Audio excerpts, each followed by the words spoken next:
सम्मिलित शिक्षा पे आप लोगों का बहुत बहुत स्वागत है। और आज मैं आप लोगों को इंग्लिश पढ़ाऊंगा। My name is Rajneesh Kumar और आज हम टेंस के बारे में बात करेंगे। तो टेंस क्या होते हैं इसके बारे में हम जानेंगे। कितने प्रकार के होते हैं, पहचानेंगे कैसे, इंग्लिश में क्या पहचान होती है और हिंदी में क्या पहचान होती है, दोनों में जो है प्रॉपर तरीके से जान जाएंगे कि मतलब देखते ही पहचान लो। कुछ ऐसा बताने की कोशिश करेंगे, आप लोग देखिए क्या कैसे क्या होता है। तो टेंस होते हैं माइनली 3 प्रकार के। टेंस को हिंदी में कहते हैं काल। तो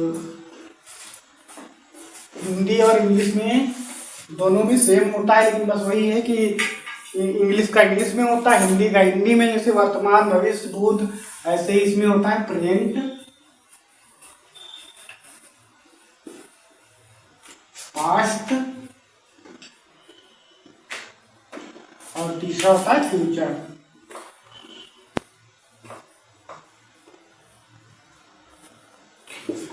तो प्रेजेंट को कहते हैं हिंदी में वर्तमान और पास्ट को कहते हैं भूतकाल और फ्यूचर को भविष्य। और इसके आगे जब टेंस हम जोड़ देते हैं तो ये क्या हो जाता है, वर्तमान। टेंस माने क्या अभी बताया, काल होता है, तो काल लिख देंगे सबके आगे, ये हो जाएगा वर्तमान काल। इसी तरीके से इसमें काल लिख देंगे तो ये हो जाएगा भूतकाल। इसी तरीके से इसमें लिख देंगे अगर, तो ये क्या हो जाएगा भविष्य काल। अब इसमें तीनों को समझने के लिए अलग अलग रूल्स होते हैं। इंग्लिश में, हिंदी में भी होते हैं, लेकिन जो है इंग्लिश में कुछ ज़्यादा रूल्स होते हैं। तो सबसे पहले हम लोग जानते हैं पहला वाला प्रेजेंट टेंस के बारे में। पहले तो समझो कि प्रेजेंट क्या होता है, फिर समझो टेंस। प्रेजेंट मतलब होता है वर्तमान। वर्तमान मतलब इस समय जितनी भी चीज़ें हो रही हैं वो सब क्या है, वर्तमान है। वर्तमान का मतलब अब कैसे पहचानेंगे, जितनी भी हमारी दैनिक एक्टिविटी होती है। जैसे मैं 4 बजे उठता हूँ, मैं 2 बजे खाता हूँ, मैं 3 बजे जाता हूँ, ये सब क्या है, है वाला वो रूल्स जो है उसको हटा दो। ये सब देखो कि तुम्हारी अगर दैनिक में आ रहा है तो वो हो जाएगा तुम्हारा present indefinite tense. Present tense हो जाएगा। मतलब अब इंडेफिनिट टेंस क्या होता है, प्रेजेंट इंडेफिनिट का भी मतलब जानना चाहिए क्या होता है। तो प्रेजेंट इंडेफिनिट में ये होता है, प्रेजेंट का तो मतलब हमने बता दिया है, प्रेजेंट का मतलब होता है वर्तमान। लेकिन इंडेफिनिट का मतलब क्या होता है, इंडेफिनिट टेंस, इसका मतलब होता है अनिश्चित।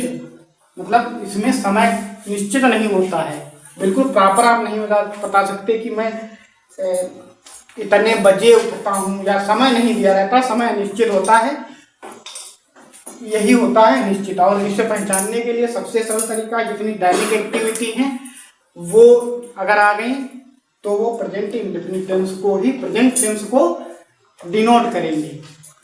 तो आइए अब हम जानते हैं इसको क्या, इसको यहाँ पे लिखो अनिश्चित। अनिश्चित इंडेफिनिट का मतलब क्या होता है, अनिश्चित वर्तमान काल, अनिश्चित समय। अनिश्चित समय, इसमें क्या होता है, समय जो है अनिश्चित होता है। इतनी चीजें हमने हम लोग को बताई है, एक बार फिर से रिवीजन करवा देते हैं। टेंस मतलब होता है काल। कितने प्रकार के होते हैं, काल का मतलब होता है समय। समय कितने प्रकार का होता है, 3 प्रकार का, एक तो वर्तमान काल, भूतकाल और एक भविष्य काल। वर्तमान काल जो अभी मौजूदा समय में चल रहा है इसे वर्तमान काल कहते हैं। भविष्य काल जो हमारा आने वाला है, भूतकाल जो हमारा बीत गया है, समय जो बीत गया है, इसको हम पास्ट कहते हैं। तो सबसे पहले हम प्रेजेंट में बात करेंगे, प्रेजेंट इंडेफिनिट टेंस या प्रेजेंट टेंस। एक चीज और बताते चलते हैं इसी बीच में कि सिंपल सेंटेंस क्या होते हैं। वो लोग सिंपल सेंटेंस नहीं जानते हैं, साधारण वाक्य क्या होते हैं, क्योंकि साधारण वाक्य आज तक ना तो कि कोई टीचर बताता है ना कोई जानते हैं। यहाँ पे सिंपल में एल है। सिंपल सेंटेंस में होता है कि जो सब्जेक्ट होता है, जो कर्ता होता है, वो कोई काम नहीं कर रहा होता है, बस वही सिंपल सेंटेंस होते हैं। जैसे अब एग्जाम्पल के लिए लिख लो या समझ लो जैसे कि he is my friend, he is my friend, ये क्या है? सिंपल सेंटेंस है। इसमें FRIEND, ये क्या है? ये सिंपल सेंटेंस है। सिंपल सेंटेंस कैसे है इसको प्रूफ करना है। अगर किसी ने पूछ दिया क्यों, कैसे, कैसे है बताइए, तो आप इसमें सब्जेक्ट को देख रहे हैं। सब्जेक्ट क्या? ही हो सकता, सी हो सकता, दे हो सकता, कुछ भी हो सकता है, लेकिन वो कोई कार्य नहीं कर रहा, वो सिर्फ संकेत कर रहा है कि वह मेरा दोस्त है। तो इसमें करता क्या है? निष्क्रिय है, कोई कार्य ही नहीं कर रहा, तो ये सिंपल सेंटेंस कहलाएगा। और अगर करता एक्टिव हो गया तो समझ लो वो टेंस में आ जाएगा। फिर तो टेंस की बात हो जाएगी। प्रेजेंट टेंस, पास्ट टेंस की भी हो सकती है, फ्यूचर की भी हो सकती है। बस तुम्हें हमें इतना बताना था कि जो है सिंपल सेंटेंस क्या होता है। सिंपल सेंटेंस की एक शब्द में अगर डिफिनीशन कोई पूछेगा तो यही बताओगे कि सब्जेक्ट जो है उसमें कोई कार्य नहीं करता होता है, वो कोई कार्य नहीं करता होता है, वो निष्क्रिय होता है। निष्क्रिय, बिल्कुल निष्क्रिय नहीं, मतलब बिल्कुल कार्य नहीं होता, जो डाल के वो कार्य नहीं कर रहा होता है। बस ये होते हैं सिंपल सेंटेंस। अब आइए समझते हैं हम लोग प्रेजेंट टेंस। प्रेजेंट टेंस होता क्या है? अभी प्रेजेंट टेंस तो बता दिए। प्रेजेंट इंडेफिनिट टेंस, जो कि हर जगह कंपटीशन लेवल ले लो, चाहे 12th, चाहे 10th, चाहे जहां भी जाइएगा, प्रेजेंट इंडेफिनिट टेंस से ही शुरुआत होती है। तो प्रेजेंट, और हर टेंस के 3 प्रकार होते हैं, वो भी बताएंगे आगे। पहले प्रेजेंट इंडेफिनिट टेंस समझ लो क्या होता है। चलो present indefinite tense, indefinite tense.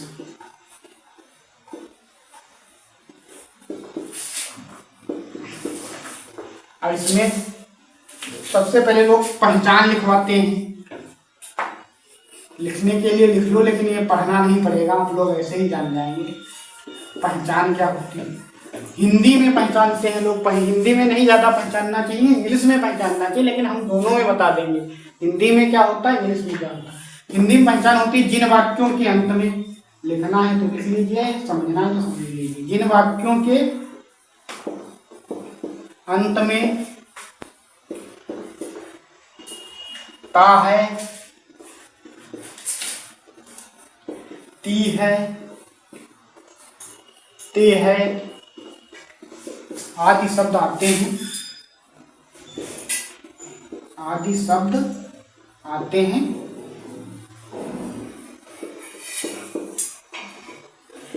वो प्रेजेंट इंडेफिनिट टेंस कहलाते हैं। ये शॉर्टकट फॉर्म लिख लो, पी से प्रेजेंट, आई से इंडेफिनिट और टी से टेंस, प्रेजेंट इंडेफिनिट टेंस कहलाते हैं, कहलाते हैं। ठीक, ये जो है क्लियरली देख लीजिए क्या होता है। जिन वाक्यों के अंत में ता है, ती है, ते है आदि शब्द आते हैं, वो प्रेजेंट इंडेफिनिट टेंस कहलाते हैं। ये PIT क्यों लिख दिया? पी से प्रेजेंट, आई से इंडेफिनिट, टी से टेंस, पूरा ना लिखकर हमने यहाँ से लिख दिया है। और इंडेफिनिट की यहाँ भी लिखी हुई है और प्रेजेंट की यहाँ लिखी हुई है। अगर आपको कोई कंफ्यूजन हो तो आप यहाँ से प्रेजेंट की देख सकते हैं, इंडेफिनिट की यहाँ से देख सकते हैं। ये हो गई हिंदी में पहचान। एक्चुअली में होता क्या, हिंदी में पहचानने की ज़्यादा जरूरत पड़ती नहीं। अगर आप कॉम्पिटिटिव एग्जाम में जाएंगे तो आपको इंग्लिश में ही पहचानना है कि कौन सा टेंस है, कौन सा नहीं है। तो उसके लिए आगे देखो कैसे क्या होता है, कैसे पहचानते हैं इंग्लिश में। उसके लिए टेंस लो, फिर पहचानो कैसे पहचाना जाता है, कैसे नहीं पहचाना जाता है, वो चीज बताते हैं। प्रेजेंट इंडेफिनिट टेंस क्या होता है अभी हमने हिंदी में बता दिया, अब इंग्लिश में देखो। जैसे इसको बनाने का रूल आगे बताया कि पहले एक टेंस बता देते हैं। जैसे हिंदी में राम, सिंपल ले रहे हैं, बिल्कुल साधारण सा, इससे आपको समझ में आ जाएगा। राम गोला जाता है। अब इसमें ता आ गया, ता है, तीन आ गया, तो इससे तुम पहचान लिया हिंदी में। अब इंग्लिश में कैसे पहचानोगे? अब इसको बनाओगे कैसे? रूल बाद में, पहले समझ लो। राम गोज टू गोला। किसी भी टेंस को बनाते समय 2-3 बातें याद रखना है। सब्जेक्ट, ऑब्जेक्ट और वर्ब कौन कौन सा होता है, पहचानने के लिए रूल होता है कि कैसे पहचानेंगे, क्या वर्ब है, क्या ऑब्जेक्ट है, क्या सब्जेक्ट है। तो सब्जेक्ट पहचानने के लिए कौन लगा देंगे? पूछेंगे कौन, तो उससे पता चल जाएगा कौन है सब्जेक्ट। जैसे राम बोला जाता है तो कौन बोला जाता है, कौन मतलब आंसर में क्या आएगा, राम, तो राम क्या हो जाएगा, हमारा सब्जेक्ट हो जाएगा। ठीक, अब कहाँ लगा देंगे तो आ जाएगा ऑब्जेक्ट, कहाँ जाता है, बोला जाता है तो बोला क्या आ जाएगा, ऑब्जेक्ट हो जाएगा। और हाँ, जाना, आना, खाना पीना, ये सब क्या होती है, वर्ब होती है। तो हमारी जाता क्या हो जाएगी, वर्ब हो जाएगी, तो बोझ क्या हो जाएगी, वर्ब हो जाएगी। यहाँ पे वर्ब की फर्स्ट फॉर्म होती है। ये चीज, ये तीन चीजें किसी भी सेंटेंस में पहचानना कंपलसरी होता है, और इसको पहचानने का तरीका तो हमने बता ही दिया। अगर सब्जेक्ट को पहचानना है तो आप लगाइए कौन, कौन में जो आंसर आ जाए वो सब्जेक्ट। फिर अगर ऑब्जेक्ट पहचानना है तो कहाँ लगाइए, कहाँ लगाया, जैसे राम कहाँ जाता है, बोला जाता है तो बोला क्या हो जाएगा, ऑब्जेक्ट हो जाएगा। फिर जाना, पीना, रोना, हंसना, खाना पीना, ये सब क्या, ये सब वर्ब होती हैं। इनकी तीन फॉर्म होती हैं, first form, second form, third form. हालांकि यहाँ पे प्रेजेंट इंडेफिनिट टेंस में फर्स्ट फॉर्म का ही यूज होगा। अब जैसे ये ईएस आया है, इसका यूज कैसे होता है, अब ये इतना आप लोग समझ चुके होंगे। इसके आगे देखिए कैसे क्या होता है, ये सेंटेंस इसको इरेज कर देते हैं, इसके आगे देखिए फिर से लिखते हैं।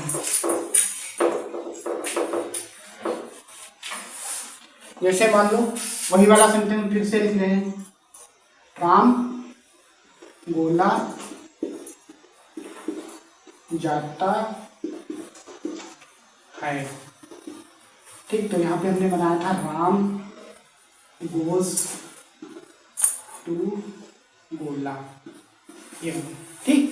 तो इसके अनुसार से बनाने का नियम क्या हो जाएगा, सब्जेक्ट प्लस वर्ब की फर्स्ट फॉर्म प्लस उसमें क्या लगाएंगे, यस या यस लगा देंगे, और प्लस लास्ट में ऑब्जेक्ट आ जाएगा। ये हो जाएगा तुम्हारा बनाने का फार्मूला। लेकिन अभी ये पूर्णतया ये सही नहीं है तो सही, लेकिन जान नहीं पाओगे कहाँ पे यस लगाएंगे, कहाँ पे यस लगाएंगे, क्यों लगाएंगे, कैसे लगाएंगे, ये चीजें है ना। जैसे अब आप लोग सोच रहे होंगे कैसे, तो ये दूसरा देखिए, जैसे मैं गोला जाता हूँ, मैं गोला जाता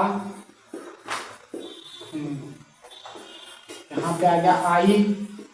अब यहाँ पे कंफ्यूजन हो जाएगी, आई के साथ क्या लगाएं, गो लगाएं, गो लगाएं, तो आई गो होगा, आई गो टू गोला।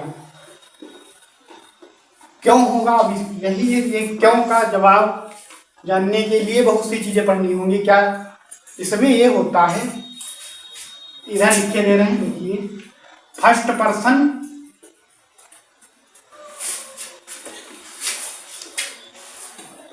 ये होता है, जैसे फर्स्ट पर्सन एक होता है सेकेंड पर्सन एक होता है थर्ड पर्सन। बहुत लोगों को यही नहीं पता है कि फर्स्ट पर्सन क्या होते हैं, सेकेंड पर्सन क्या होते हैं, थर्ड पर्सन क्या होते हैं। क्योंकि जो यस या यस का प्रयोग होता है वो थर्ड पर्सन सिंगुलर नाउन के साथ होता है, बाकी सेंटेंस में कहीं पर भी यस या यस का प्रयोग नहीं किया जाता। उसमें भी रूल है कि ई एस किसके साथ लगाएंगे और यस किसके साथ लगाएंगे, क्योंकि ये सब चीजें बारीकी से पढ़ोगे तभी जान पाओगे कि यस किसके साथ लगाते हैं। अब जैसे आप लोगों को पता ही नहीं होगा कि फर्स्ट पर्सन क्या होता है, सेकेंड पर्सन क्या होता है, थर्ड पर्सन क्या होता है। तो फर्स्ट पर्सन होते हैं हमारे आई और बी।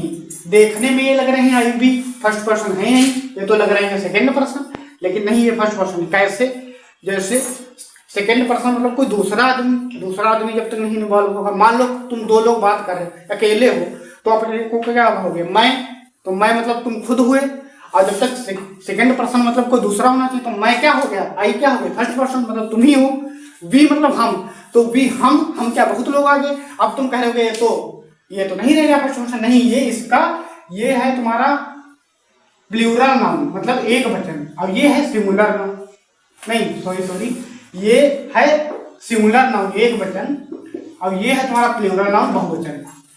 ऐसे ही इसका सेकेंड पर्सन का क्या होता है, जैसे दूसरा पर्सन कौन, तुम कहोगे तुम, मैं या तुम, मैं एक वचन है तो तुम सेकेंड वचन हो जाए, दूसरा कोई होगा तो क्या कहते हैं, तुम दो लोग चलेंगे तो मतलब हम अकेले, और फिर दूसरा आ गया तो यू क्या होता है सेकेंड पर्सन। अब यू का बहुवचन बताओ, तो बहुवचन यू का यू ही होता है, ठीक। ये सिंगुलर नाउन भी है, ये प्लूरल नाउन भी यू ही रहता है।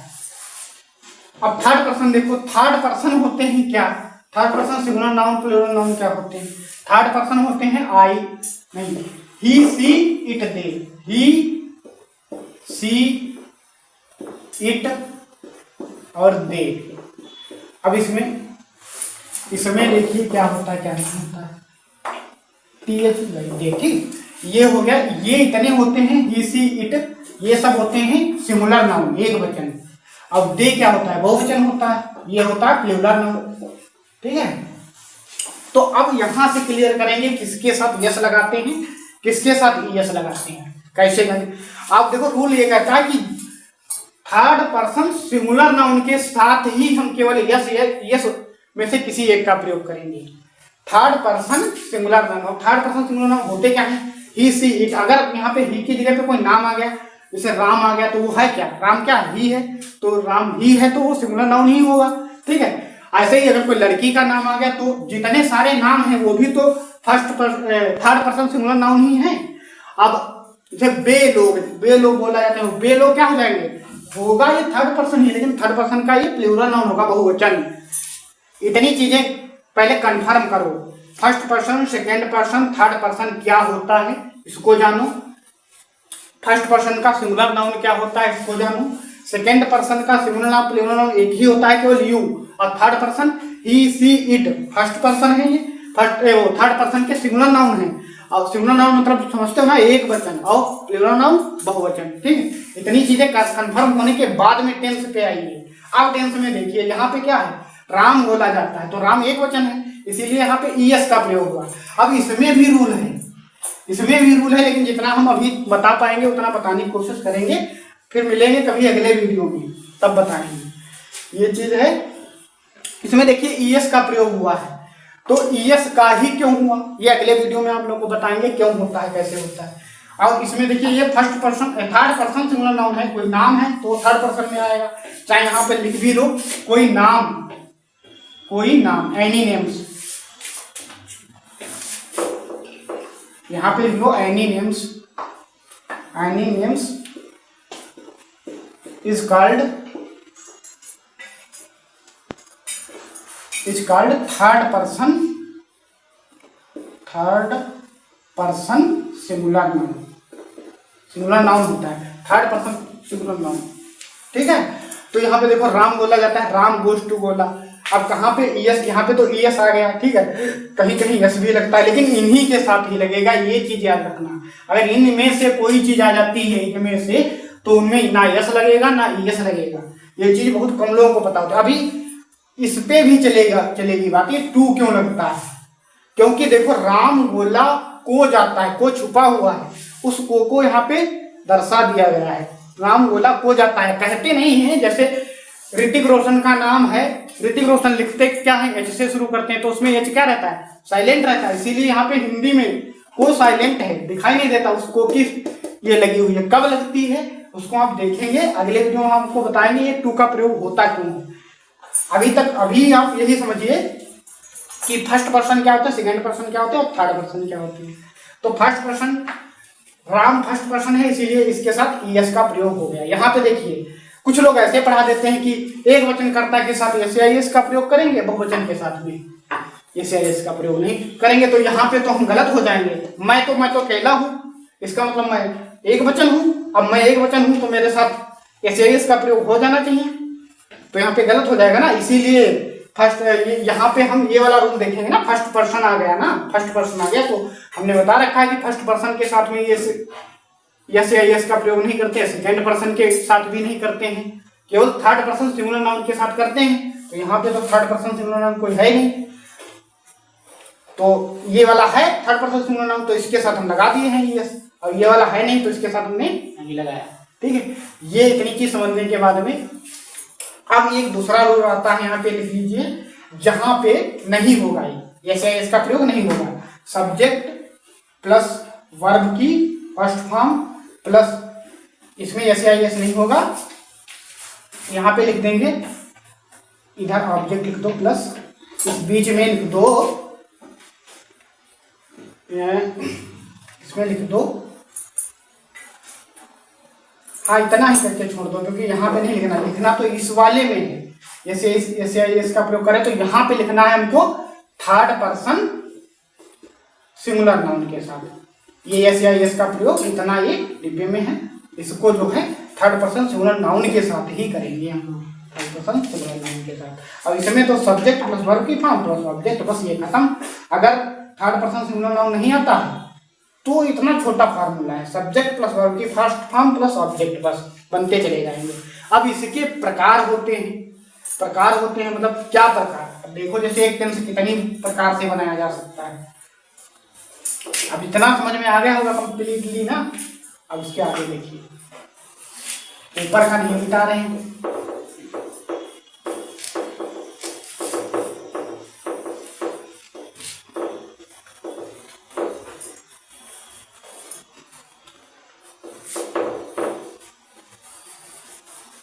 अब देखिए जैसे टेंस होता है, एक तो होते हैं हमारे अफर्मेटिव। पहले क्या होते हैं, एक कोई भी टेंस तीन या चार प्रकार से बनाया जा सकता है। कितने देखो, पहला एक होता है अफर्मेटिव, अफर्मेटिव होता है। अफर्मेटिव क्या, इसको हिंदी में क्या कहते हैं, सकारात्मक बात। और सकारात्मक बहुत लोग नहीं जानते होंगे। सकारात्मक जिनमें सकारात्मक बात करी जाएगी, जिसमें नहीं का कोई यूज ना हो, निगेटिविटी ना हो, उसे सकारात्मक कहते हैं। सकारात्मक वाक्य।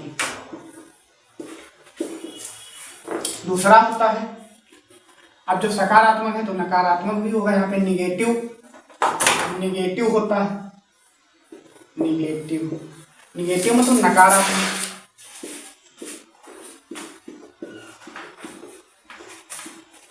एक और होता है तीसरा अफर्मेटिव निगेटिव, एक होता है इंटेरोगेटिव।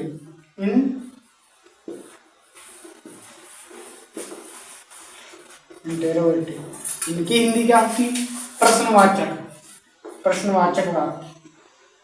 वाक्य, जिनमें किसी भी प्रकार का प्रश्न पूछा जाए, प्रश्नवाचक वाक्य। ये तीन प्रकार के होते हैं। और अफर्मेटिव तो हमने अभी बताया था, जैसे राम बोला जाता है, इसमें नहीं जोड़ देंगे तो नकारात्मक हो जाएगा। इसमें नकारात्मक अफर्मेटिव का रूल भी बता दिया, सब्जेक्ट प्लस वर्ब की फर्स्ट फॉर्म, उसके साथ यस या यस कब लगाएंगे, जब थर्ड पर्सन सिंगुलर नाउन। और अगर सब्जेक्ट प्लस वर्ब की फर्स्ट फॉर्म प्लस ऑब्जेक्ट अगर थर्ड पर्सन सिंगुलर नाउन नहीं हो, उसके अलावा कोई भी चीज हो, तो सब्जेक्ट प्लस वर्ब की फर्स्ट फॉर्म प्लस ऑब्जेक्ट, बस ये हो जाएगा अफर्मेटिव का। अब नॉट का प्रयोग इसमें, और एक चीज याद रखिए, प्रेजेंट इंडेफिनिट टेंस में कॉमन सेंस की बात है, उसमें यस या यस का प्रयोग नहीं करते। हाय इज एम आर वाजवर, हाय की स्पेलिंग का प्रयोग नहीं करते हैं, बिल्कुल भूल कर भी हाय का प्रयोग नहीं। बहुत लोग बनाते हैं, राम बोला जाता है तो राम इज लगा देंगे, एम आर लगा देंगे, ये नहीं होना। उसमें हाय की स्पेलिंग का इज एम आर वाजवर का प्रयोग नहीं करते हैं। नोट्स में चाहे कहीं पे नोट डाल के लिख लीजिएगा, इज एम आर वाजवर का प्रयोग नहीं करते हैं, ठीक है। तो अफर्मेटिव, निगेटिव, इंट्रोगेटिव, इतने होते हैं एक बात के प्रकार। अब इसमें अगर समझना है तो अफर्मेटिव देखिए, अफर्मेटिव क्या होता है, फिर उसके बाद में निगेटिव, फिर इंट्रोगेटिव। इस तरीके से आसानी से पढ़िए, पूरा एक एक रूल समझिए, बहुत अच्छे से इंग्लिश कवर होती चलेगी, कोई दिक्कत नहीं आएगी। टेंस में हालांकि हम कह रहे हैं कोई दिक्कत नहीं आएगी। ये अफर्मेटिव बात के 3-4 लिख लीजिए। तो पहले वाला बात जो लिख ही दिया था, अफर्मेटिव का रूल लिख दीजिए। रूल, सब्जेक्ट प्लस वर्ब की फर्स्ट फॉर्म, इसमें यस या यस का प्रयोग करेंगे, यस या यस का, ठीक, प्लस ऑब्जेक्ट, ये हो जाएगा हमारा अफर्मेटिव का।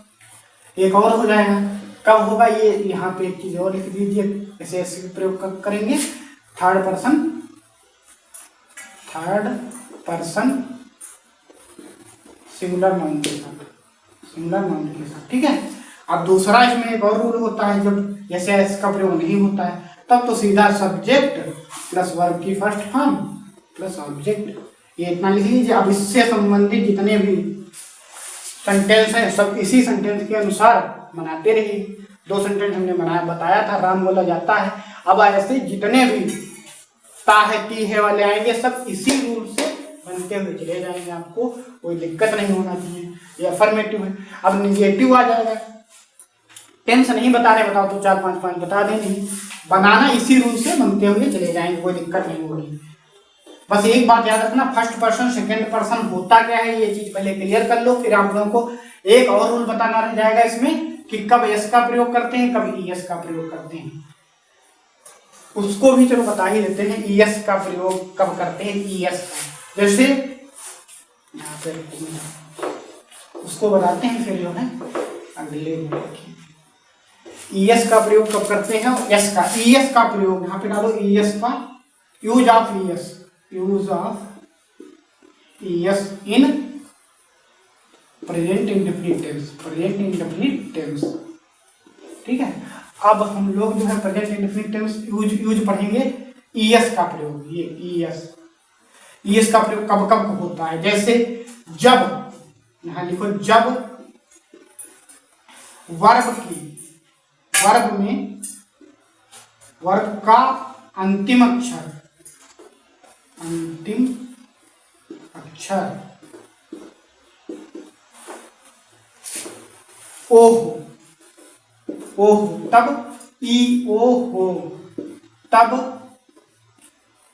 ईएस का प्रयोग करते हैं। इसका ईएस का, जैसे अभी हमने बताया था, प्रयोग करते हैं।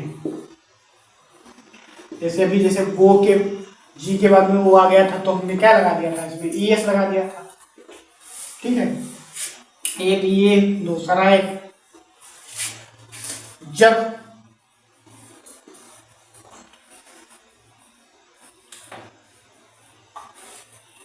वर्ब का अंतिम अक्षर क्या हो, बाई, अंतिम अक्षर बाई हो, तब क्या करते हैं, तब क्या करेंगे, तब जैसे मैरी, डबल आर और बाई, तो बाई का चेंज किसमें हो जाता है, इसमें। यहाँ पे देखिए आप लोग बहुत चीजें पढ़ते हुए चल रहे हैं। अब जैसे थोड़ा सही रहेगा, इसको लिख लेते हैं। जैसे पूछता है कभी कभी मैरी का बहुवचन बताओ, बता पाओगे, नहीं बता पाओगे तब कैसे बता पाओगे। अब बाई का जो है चेंज हो जाता है किसमें, आई ई में। इसका जैसे मैरी का बहुवचन बनाना तो MARR, इसको आई में चेंज कर देते, ई में चेंज कर देते हैं और ऐसे ये हो जाता है। कुछ मिस्टेक लग रही है शायद, यहाँ पे आई हो जाता है, ई हो जाता है, ठीक, मैरिज हो जाता है। ठीक, तो ये चीज है। और भी रूल्स हैं, ईएस का प्रयोग कहाँ कहाँ करेंगे, 3, 4, 7 रूल्स हैं ईएस का प्रयोग केवल। फिर उसके बाद जो जैसे हमने ईएस का बता दिया तो बचे हुए के साथ क्या करोगे, एस लगा दोगे। कॉमन सेंस की बात है, उसमें तो कोई सोचना है ही नहीं। और एक चीज ये भी है कि जो है थर्ड पर्सन, इस चीज को बेहद ही समझदारी के बाद देखना है कि मतलब जो है थर्ड पर्सन सिंगुलर नाउन के साथ ही इसका प्रयोग होगा, बाकी के साथ नहीं होगा। ठीक है, ये चीज तो 3-4 रूल लिख लीजिए, फिर आगे जो है आगे का समझना समझ लीजिए। ठीक है, हाँ, तो इतना आप लोग को समझ में आया होगा बहुत अच्छे से, मेरी ये आशा है। और जब भी आएंगे अगली बार तो आप लोगों को यहीं से पुनः प्रारंभ करेंगे। आप लोगों को अच्छा लगे तो चैनल को सब्सक्राइब कीजिए, लाइक कीजिए। आप लोगों को जब अच्छा लगे तभी करिए, नहीं अच्छा लग रहा है तो आपकी वो इच्छा के अनुसार है, तभी करिए। ठीक है, धन्यवाद।